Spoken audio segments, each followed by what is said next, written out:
if I look at myself, I never related to myself like I could take something on that big. But what was more important to me was those children and making a difference with them. That's where I stood. And like I said, I had absolutely no idea how to do anything or what to do or where to go or who to talk to like that. And I just created it.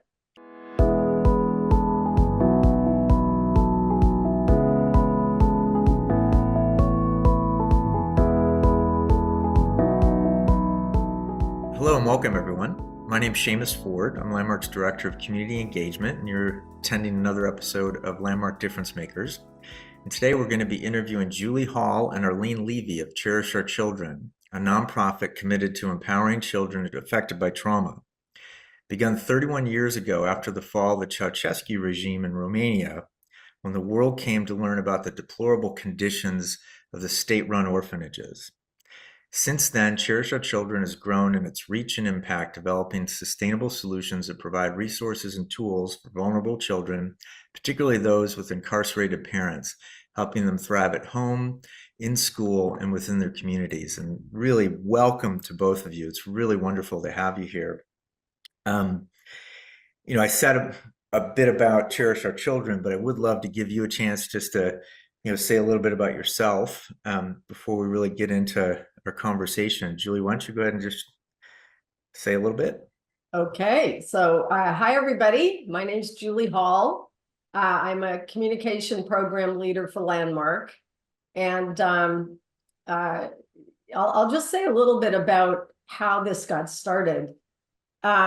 In the 70s, I went on a trip to Romania, and one of the things that struck me was how absolutely beautiful the children were. I'd never seen children so beautiful. Every single child I looked at was extraordinarily beautiful. And then I led a communication program in Denver, and I was flying back to Houston, and I peered through the crack in the seat in front of me, and I could see that a person was reading a newspaper article called "Warehouses Full of Children." And the photographs in the article were just horrible, absolutely horrible. It looked like concentration camps. And I asked the person for the article once they finished reading it, and the shocking thing for me was where it was in Romania. And warehouses full of children, 130,000 children had been discovered living in horrible, horrible conditions. They were dying. A lot of them had AIDS. And I was so shocked by that, given, my previous trip to Romania and how beautiful the children were, that when I finished reading the article, I said to myself, I have to do something about this. So that's how Cherish Our Children got started. There's a lot in the unsaid there, given that moment of awareness led to what's now an organization that's been in existence for 30 years. Arlene, I've come to understand that you're kind of the historian of Cherish Our Children, but can you tell us a little bit more about Cherish Our Children as it is today? And we'll talk more about some of the projects over the years, but just what is Cherish Our Children as of today? Well, we evolved from many Eastern Europe countries and in Africa and Israel and Mexico. And so the last 15 years, we have focused on the U.S. and specifically Houston. And we have started with children of incarcerated family members. Started it with high school children, and then currently, last few years, we have created a program for middle school children. So that's who we're focusing on now, is the children who, in addition to just being in the lowest economic areas, they have the added burden of incarceration through generations, and we're breaking that cycle. Well, there's so many different things to talk about. I want to go back to Julie, that moment on the plane. Mm. Um, today there are so many stories that uh, are shocking. We have more access to information about what's going on in the world, and the news being what it is. A, a lot of the news contains the things that aren't working. Yes. And at the same time, with all of that kind of flood of information, even 30 years ago, it's easy to just say that's awful, but something for you led you to act. What was that for you? Um, well, when I compared it to the kids I'd seen previously, and I saw these kids now, I said, I have to do something about this. I have to make a difference with this. That was it. And, I've gotten that out of my participation with Landmark in terms of making a difference. And that's what I said to myself. And I didn't know what to do. I didn't have a clue what to do. When I got home, I looked up Romania in the phone book and there wasn't anything. So then I contacted the consulate in Washington, D.C. And that's how the ball got started. That's how the ball got rolling. Well, and what was the first thing that you did in Romania? What was the first project for Um, children? I went to Romania as soon as I could with Lily Starr and Lindy Woodard, who are both graduates. And we went to those institutions and we saw how horrible they were. And the kids were being fed tea and bread. Hmm. And that was it. And they were dying like flies. And so we started to make a list of the difference we could make. One of the things would be to alter their diet and make sure they had protein and make sure they had fruits and vegetables and things like that. And we brought 2 graduates over to Romania who were nutritionists, and we had them meet with the head of the institutions and coach them in what to feed the kids. And the death rate started, really, really, really slowing down. Hmm. The other thing we did with the kids with AIDS, Houston has a huge, huge, huge medical community. And we funded a medical team to go to Romania and deal with the kids that had AIDS. And Dr. Mark Klein was one of the people that we sent, and he was a specialist in AIDS. And when he was there, he said he had never seen the symptoms that the kids had, like just stuff all over their faces. And when he flew back to Houston, he wrote a $2 million grant to have, medical supplies and et cetera, be sent to Romania, which did go through. For people that are listening that haven't participated in landmark programs before, Julie used the phrase graduate, which, just kind of a common parlance for people who've done landmark courses, but it also is kind of a network. It's a network of people that I think are, I would say on average, feel an extraordinary sense of responsibility for issues when they encounter them.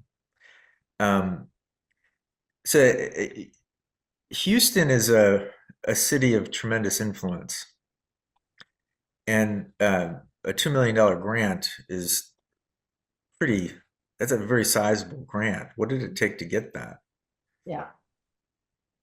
I don't know what it takes to get that, but he did get it.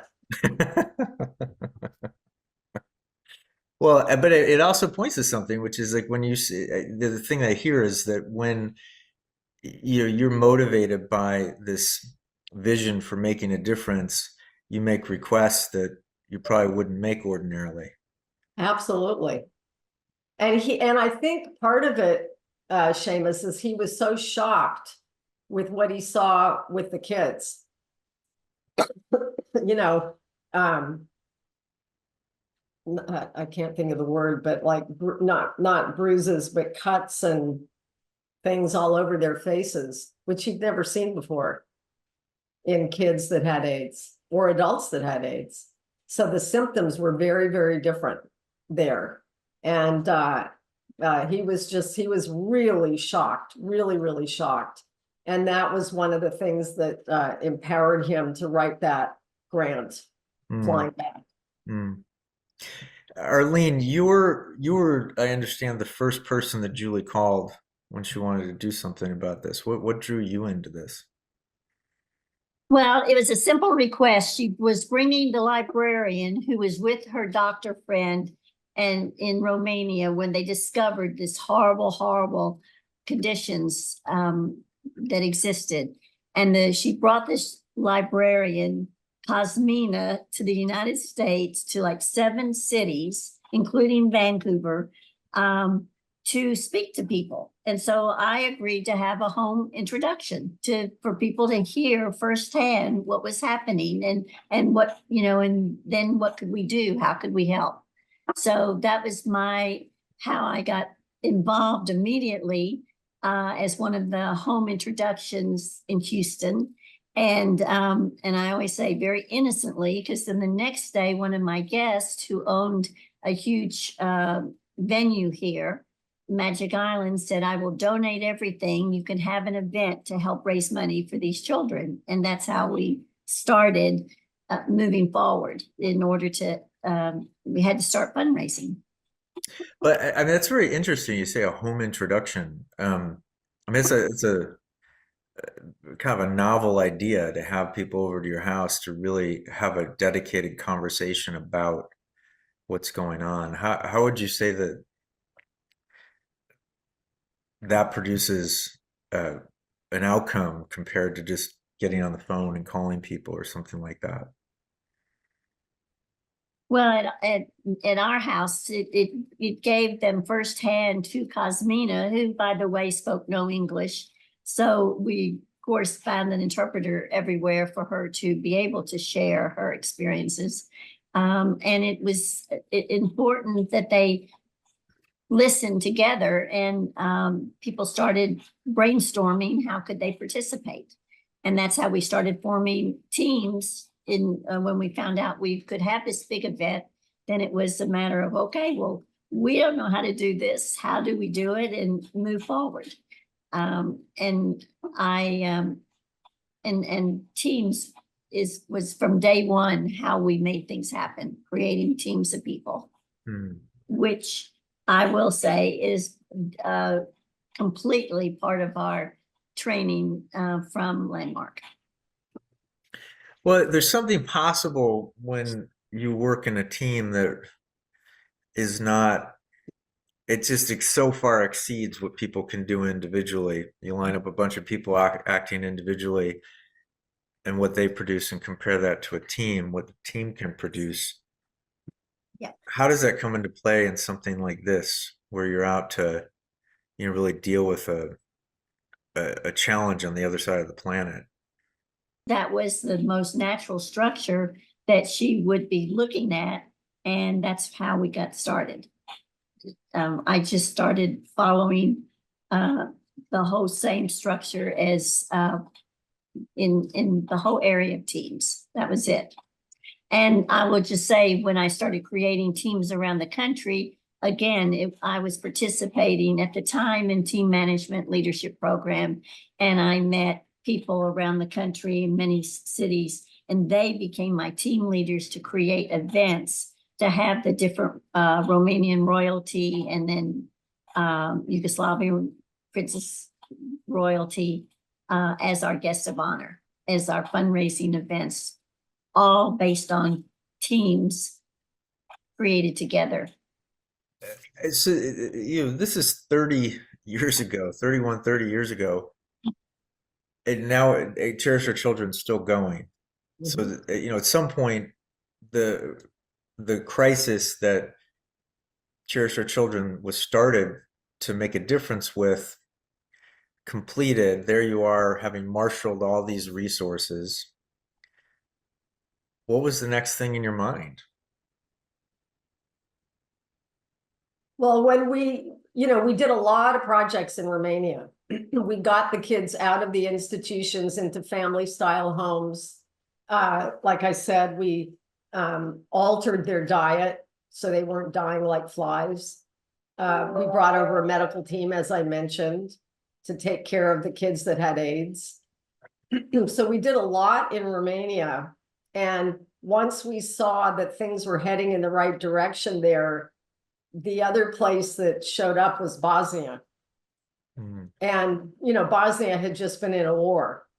And a lot of the kindergartens there had been bombed. So we looked at Bosnia and said, well, we need to rebuild kindergartens.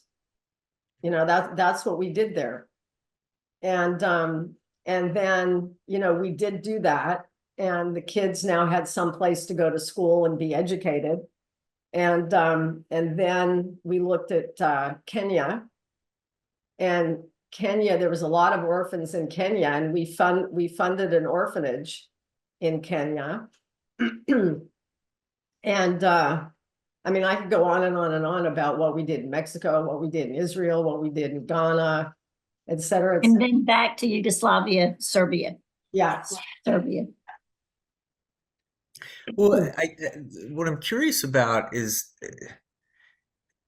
for many of us, having had such an impact in Romania, it might be like, okay, good, great, all right, I gotta get back to what I'm doing.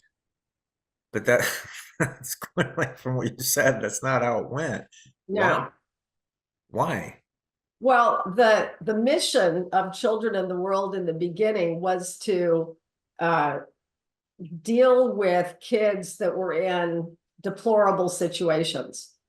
So it wasn't just Romania. When we looked around, there was, like I said, Bosnia, and the kindergartens had been bombed there, and Kenya. There were very, very, very, very few orphanages there.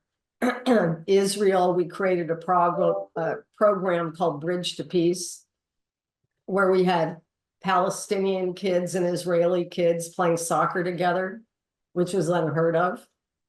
And their parents would sit in the bleachers and get to know each other and start going over to their houses for dinner and things like that. And, so when we started looking around outside of Romania, we could see there were issues in other countries that needed to be dealt with. And that's what we took on. Well, where for you did it become, I got to do something about this? When I read that article on the plane. So was that specifically a moment for you where you just became aware and committed to spending this huge part of your life? Yeah, absolutely. Absolutely. I couldn't tolerate seeing these kids living in those conditions when the kids I'd seen in the 70s were just beautiful and had great lives and like that. It was heartbreaking. It wasn't even heartbreaking, it was heart-wrenching. Well, if I was somebody who was listening to this, and I think all of us want our lives to matter, all of us want to make a difference. It's innate for us as human beings. I think today in particular, when your social media feed, the news is filled with all of the things that aren't working. You could easily buy into life is pretty bad and it's pretty terrible, and the average person can't be blamed for feeling resigned. There's nothing I can do, and kind of turning inward, turning to just focusing on themselves and what's close to them. But yet there's still that conscience that we all have. There's still that desire to make a difference. What would you say to somebody who is intimidated by how big Cherish Our Children has gotten and how committed you are to seeing this through? What would you say to them if they have this sense, they have this calling, they have this determination that something must be done, but they're kind of freaked out by, two very powerful women who have made an extraordinary difference? What would you say to them? I would ask them, what calls to them? What is it that is a incredible bother to them? What is it that calls to them? That's what I would ask them and let them be in communication. And what would you say is available in answering that question for yourself? Well, one thing is I could hear what's important to them. And then let them know how they could accomplish that. Even if they're scared. I was scared in the beginning because I had no clue what to do. And then I just discovered it as I went along. How would you answer that question, Arlene? Look at what we surrounded ourselves with, just the most incredible people. My team leaders around the country, all graduates or even participating in team management leadership programs. They're focused on making a difference in the world. I look at here in Houston, the people that rallied and became part of making something happen for the kids was just out of us sharing about it, and they stepped up. They just as a whole community, so many people, and in so many different ways of participating. Yeah.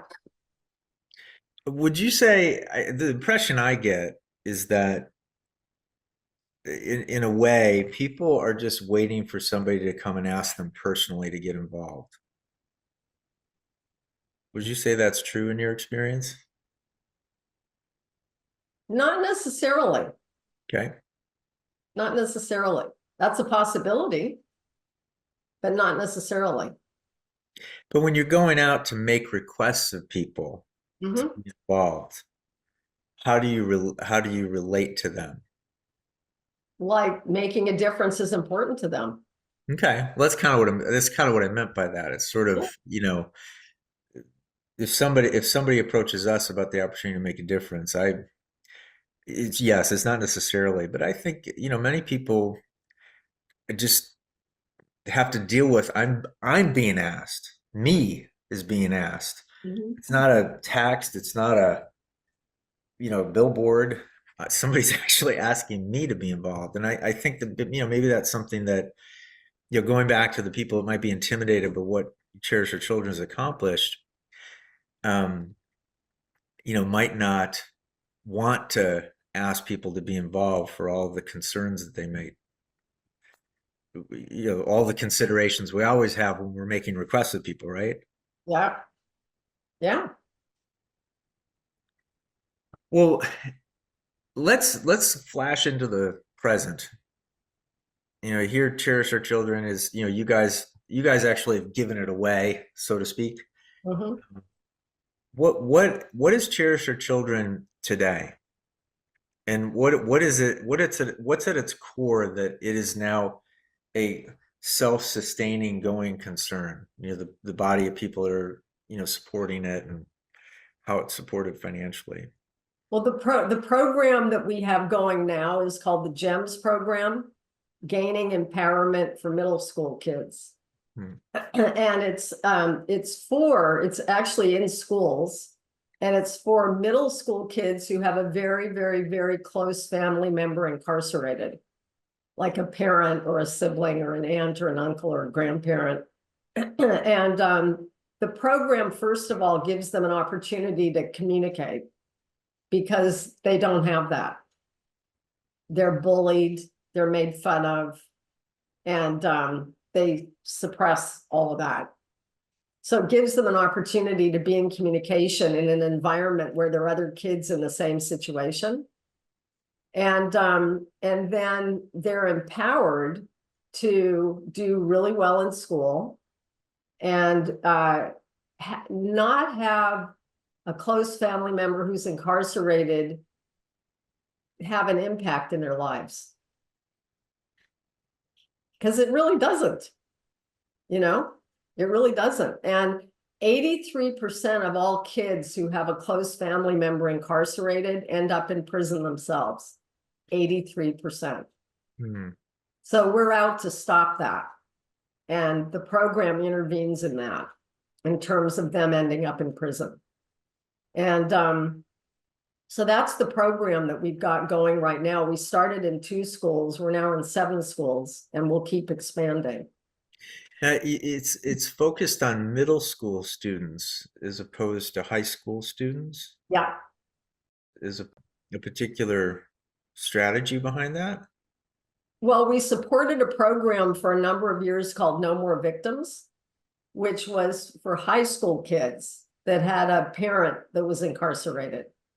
And we funded that program, we supported that program, but then we started seeing that there are middle school kids in the same situation and they're not being taken care of.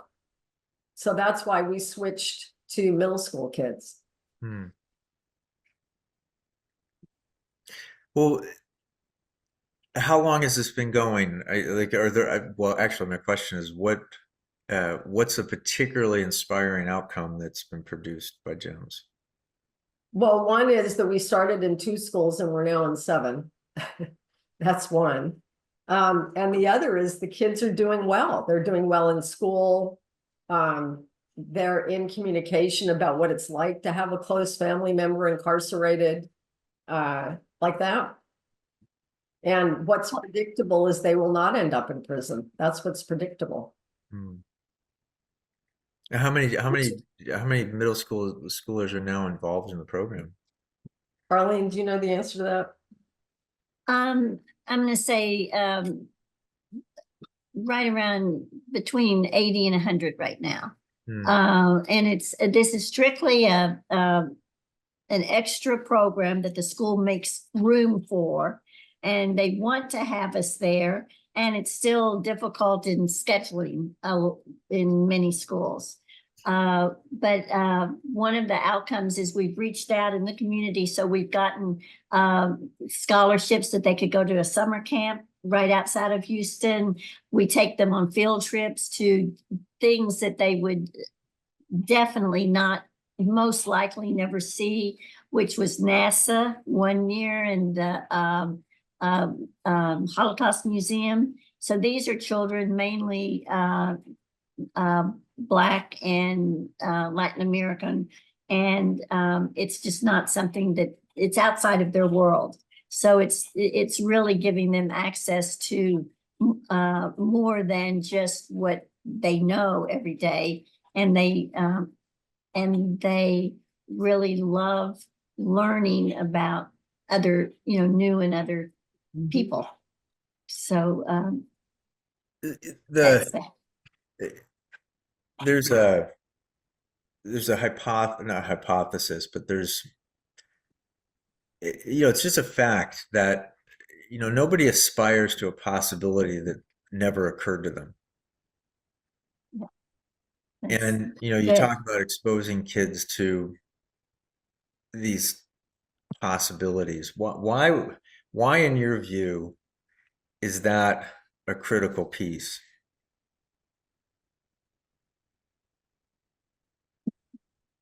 Because before they started the class, they were just ashamed of their own home life and environment and thought they were the only ones.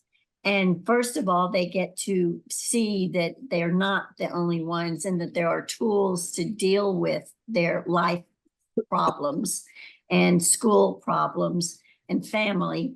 And then out of that, they also see that there have been things that happened to other people that could be considered really horrible too.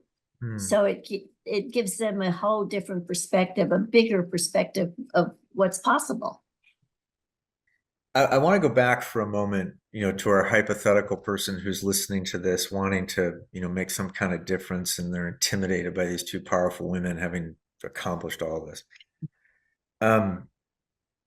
There's a theme, and you said as much, Julie, but there's a theme that, in all these stories, it's like, I see something I consider to be unacceptable and I'm not going to stand by. I mean, I'm probably not saying that in the most poetic way, but we all see things that are unacceptable. Mhm. And I get the sense that rather than ignore it, kind of compartmentalize it, whatever those things that, we all do, to get involved, there's something available to us, to our hypothetical person Mhm. that uh, is a possibility they never considered. What would you say? No, I agree with that. Because if I look at myself, I never related to myself like I could take something on that big. But what was more important to me was those children Hmm. and making a difference with them. That's where I stood. And like I said, I had absolutely no idea how to do anything or what to do or where to go or who to talk to like that. And I just created it. Well, let me ask the question more like a metaphor for a second. You know how you jump in the pool and somebody's standing on the side of the pool and you literally say, "Come on in, the water's fine." Mhm. What do you want to say about being in action to the person that's right there? What is it like to be in action? Uh, you're present to making a difference. Hmm. That's what it's like. And you're not just standing by wondering what to do. You're in action. And some of the actions work and some of the actions don't work. But you'll keep going with your commitment to make a difference. Hmm. That's what's overall important, is the commitment to make a difference and to not stop. Kind of, is it kind of, Even not to not stop, even if you don't think you can do it, because a lot of people don't think they can do it. A lot of people have, low self-esteem or low self-confidence or whatever. That doesn't matter. It really doesn't matter. If you're committed to making a difference in a particular area and you take actions to make a difference, you'll make a difference. hmm. And I just have to add, the other key word is for us has been unreasonable. We have made unreasonable requests. We've had incredible team leaders around the country and make unreasonable requests to create big events in their cities. We've had unreasonable requests with our volunteers who go to Romania and work with the children and around the world here in Houston. That's really was something that you could stop and go, I can't ask that. And we have. I mean, that would be and nothing's more inspiring than watching other volunteers make a reasonable request and produce incredible results. So that's for me. People who participate in Landmark, you probably have heard the phrase unreasonable requests many times. But if somebody hasn't participated, you're not using unreasonable in quite the same way as, when somebody says, "That's unreasonable." Exactly. They say that to me and I go, thank you. But there's something about, requests have to be made that actually defy all the reasons why it can't be. Otherwise, nothing changes, right? Right. That's right. Well, this is just really a privilege. Honestly, I just really, really am very, very glad to have had the opportunity to be with both of you. And there's a question we like to ask of everybody that we interview, and it's just simple. Just imagine, you know, the time comes when all of us are no longer here. What do you want said about you? What do you want people to say about you in your time here? um, that I took actions to make a difference. Hmm. How about you, Arlene? That I'm that unreasonable in so many ways that helped produce results for people who didn't do it, didn't have that available to them, mainly children. It's just wonderful. Well, I really thank both of you for being with us. It's just a real joy. And, for that hypothetical person that's intimidated by two powerful women having made a difference over 3 decades, let it go. There's joy on the other side of whatever you're afraid of. So Seamus, thank you for having us be on your podcast. We really, really, really appreciate it. And thank you for the difference you make. It's a pleasure. It's a pleasure. I make a difference by talking with people who are making a difference, and that's pretty darn cool. It is. Really. Thank you both. Yeah. Thank